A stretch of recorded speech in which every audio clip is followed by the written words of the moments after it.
कलवा शांति नगर के रहने वाले शशिकांत काटे पर हुआ जानलेवा हमला, मगर कलवा पुलिस स्टेशन ने लीपापोती के लिए दर्ज की एफआईआर। परिवार मांग रहा है इंसाफ। एक्चुअली उस रात को मैंने मेरे हस्बैंड बाहर से घर पर आए। घर पर आने के बाद में मेरे हस्बैंड ने मुझे बोला कि फ्रेश होके बोला कि मैं बाहर जाके आता हूँ, तो मैंने मेरे हस्बैंड को बोला ठीक है ओके। फिर उसके बाद में 11-11:30 के दरमियान एक बुढ़ा आदमी घर पे आया और उसने बोला कि तुम्हारे हस्बैंड को किसी ने बहुत मारा है, वो सर पकड़ के वहाँ पे रास्ते पे बैठे हैं। मैं जिस सिचुएशन में थी वो सिचुएशन में मैं वहाँ से भागी घर पे। वहाँ पे जाके मैंने देखा कि मेरे हस्बैंड पब्लिक है और मेरे हस्बैंड पब्लिक के बीच में वहाँ पे बैठे हैं सर पकड़ के। उनको होश बिल्कुल भी नहीं था। बस वो इतना, इनको जब पूछा मैंने कि किसको तुमने मारा, तो वो बस मुझे इतना बोल रहे थे कि डी ने मारा मुझे, डी ने मारा। उनका सर में ब्लॉकेज हो गया। सेकेंड डे में वो कोमा में चले गए। कोमा में जाने के बाद में उनको आईसीयू में लेके गए। डॉक्टर वगैरह सब जनरल वार्ड में आके चेक करने के बाद में उनको आईसीयू में लेके गए।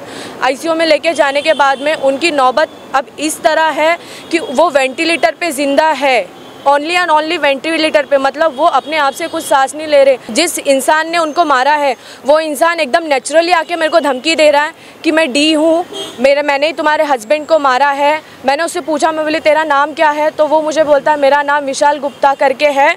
तो मैंने उससे पूछा कि तूने मेरे हस्बैंड को इस तरह क्यों मारा, तो उसने मुझे जवाब दिया कि तुम्हारा हस्बैंड मुझे बेवजह खाली डी डी करके आवाज़ देता है, वो चीज़ मुझे पसंद नहीं है, इसके वजह से मैंने तुम्हारे हस्बैंड को मारा। और तुम चौकी अभी फ़िलहाल मत जाओ, क्या है दवा खाने का खर्चा मैं करता हूँ, अगर तुमको चौकी जाने का रहेगा तो मैं मेरे हिसाब से तुझे देख लूँगा। मुंबई टीवी, हर खबर सच के साथ। मैं हूं अफजल शेख और आप देख रहे हैं मुंबई टीवी।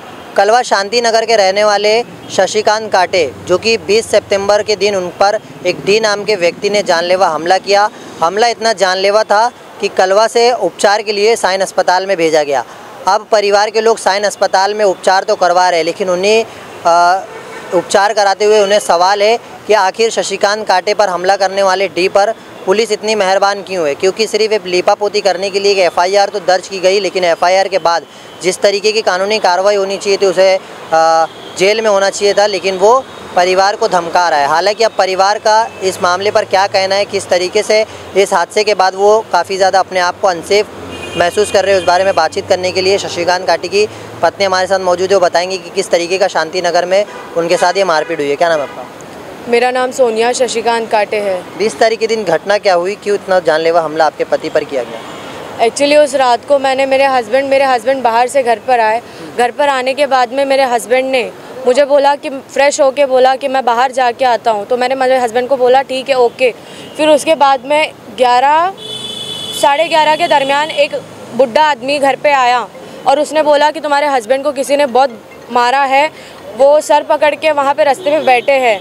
मैं जिस सिचुएशन में थी वो सिचुएशन में मैं वहाँ से भागी घर पे। वहाँ पे जाके मैंने देखा कि मेरे हस्बैंड पब्लिक है और मेरे हस्बैंड पब्लिक के बीच में वहाँ पे बैठे हैं सर पकड़ के। उनको होश बिल्कुल भी नहीं था। बस वो इतना, इनको जब पूछा मैंने कि किसको तुमने मारा, तो वो बस मुझे इतना बोल रहे थे कि डी ने मारा मुझे, डी ने मारा। बस उनके मुंह पर इतना नाम था। मैं वहाँ से उनको उठा के वहाँ से उनको लेके गई, मैं शिवाजी हॉस्पिटल लेके गई। शिवाजी हॉस्पिटल में उनका सीटी स्कैन वगैरह करने के बाद वो बोले कि हमारे पास इनका सर्जन नहीं है, आपको दूसरे हॉस्पिटल में लेके जाना पड़ेगा। फिर वहाँ से मैं हॉस्पिटल से वहाँ से एम्बुलेंस करके मैं उनको वहाँ से यहाँ पर लेकर आई साइन हॉस्पिटल में लेके आने के बाद में यहाँ के जो डॉक्टर्स हैं, इन लोग ने उनका जो वहाँ का सीटी स्कैन था वही सब नॉर्मल समझ के इन लोग ने इतना एक्शन नहीं लिया। क्योंकि मेरे हस्बैंड जब भी नॉर्मली बात कर रहे थे वो थोड़ा होश में थे। उनको पूछा गया कि ये कौन है, आपके वाइफ है वगैरह वगैरह सब पूछा गया उनको। फिर उसके बाद में उन्होंने नॉर्मली रिएक्ट किया। इन्होंने यहाँ पे आईसीयू में 24 घंटा उनको रखने के बाद में फिर उनको जनरल वार्ड में शिफ्ट कर दिया। जनरल वार्ड में जब शिफ्ट किया, वो ब्लॉकेज उनका सर में ब्लॉकेज हो गया। सेकेंड डे में वो कोमा में चले गए। कोमा में जाने के बाद में उनको आईसीयू में लेके गए। डॉक्टर वगैरह सब जनरल वार्ड में आके चेक करने के बाद में उनको आईसीयू में लेके गए। आईसीयू में लेके जाने के बाद में उनकी नौबत अब इस तरह है कि वो वेंटिलेटर पे जिंदा है, ओनली एंड ओनली वेंटिलेटर पे। मतलब वो अपने आप से कुछ सांस नहीं ले रहे, पूरी तरह वो कोमा में है मेरे हस्बैंड। तो इस मामले पर पुलिस ने अभी तक क्या कार्रवाई किया, क्या एफआईआर?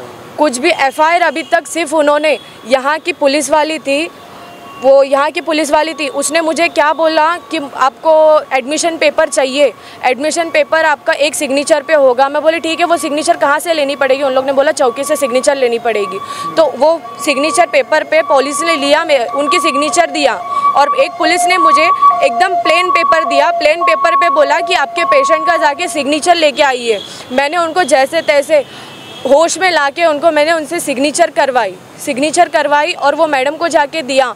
वो मैडम ने मेरी स्टेटमेंट ली और फिर बाद में वो स्टेटमेंट उन्होंने कलवा पुलिस चौकी में भेजी। कलवा पुलिस चौकी में उन पे कलम 326 उन पे कलम 118(2) उन पे कलम बिठाया गया। तो हम लोग ने पूछा कि ये तो 307 है, ये 307 का कलम बैठना चाहिए, क्योंकि मेरे जो हस्बैंड हैं उनको 12 टाके आए हैं, प्लस उनको ब्रेन में ब्लॉकेज तक हुआ है, उनके ब्रेन से ब्लीडिंग हुई है, तो ये 307 बनता है। तो उन लोग ने बोला कि हमको जो सायन हॉस्पिटल से मतलब जो रिपोर्ट्स मिले हैं हम उसी पर कंटिन्यू है, कंटिन्यू है। पुलिस कितना आपको लग रहा है कि सहयोग कर रही है? पुलिस इस मामले पर कैसे कार्रवाई कर रही है? बिल्कुल भी नहीं, क्योंकि जिस इंसान ने उनको मारा है वो इंसान एकदम नेचुरली आके मेरे को धमकी दे रहा है कि मैं डी हूँ, मैंने ही तुम्हारे हस्बैंड को मारा है। मैंने उससे पूछा, मैं बोली तेरा नाम क्या है? तो वो मुझे बोलता है मेरा नाम विशाल गुप्ता करके है। तो मैंने उससे पूछा कि तूने मेरे हस्बैंड को इस तरह क्यों मारा? तो उसने मुझे जवाब दिया कि तुम्हारा हस्बैंड मुझे बेवजह खाली डी डी करके आवाज़ देता है, वो चीज़ मुझे पसंद नहीं है, इसके वजह से मैंने तुम्हारे हस्बैंड को मारा। और तुम चौकी अभी फ़िलहाल मत जाओ, क्या है दवा खाने का खर्चा मैं करता हूँ, अगर तुमको चौकी जाने का रहेगा तो मैं मेरे हिसाब से तुझे देख लूँगा। तो इस मामले पर आप क्या कानूनी कार्रवाई की मांग आला अधिकारियों से करते हैं? मुझे बस अब इतना कहना है कि देखो मेरे साथ ये सारे उनके रिलेटिव्स हैं, ये सारों की भी मांग है, मेरी भी मांग है कि मुझे मेरे हस्बैंड के लिए जस्टिस चाहिए, क्योंकि मैं प्लस प्रेग्नेंट हूँ, 4 मंथ्स प्रेग्नेंट हूँ, मेरे एक 6 महीने का बच्चा है प्लस एक 2 महीने का बच्चा है। अगर मेरे हस्बैंड को कुछ हुआ तो कल को इसकी जिम्मेदारी पुलिस प्रशासन लेगी या फिर ये हॉस्पिटल लेगी या फिर कौन लेगा? जिस तरीके का ये मामला हुआ है, हालांकि कलवा शांति नगर के रहने वाले ये तमाम लोग जिस तरीके से डी के ये मामले के बाद काफ़ी ज़्यादा डरे हुए हैं। हालांकि इस मामले पर अभी देखना है कि कलवा पुलिस स्टेशन कैसे इस मामले पर संज्ञान लेता है, लेकिन इस मामले पर थाने के जोन 1 डीसीपी सुभाष बोरसे इस मामले का क्या संज्ञान लेते हैं, ये सबसे बड़ा सवाल है। अब ये देखना है कि इस मामले पर आला अधिकारी किस तरीके से इंसाफ दिलाने के लिए शशिकांत काटे को लेकर जो है कुछ गंभीर कार्रवाई करते हैं। कैमरामैन आमिर सिद्ध के साथ अब्दुल शेख, मुंबई टीवी।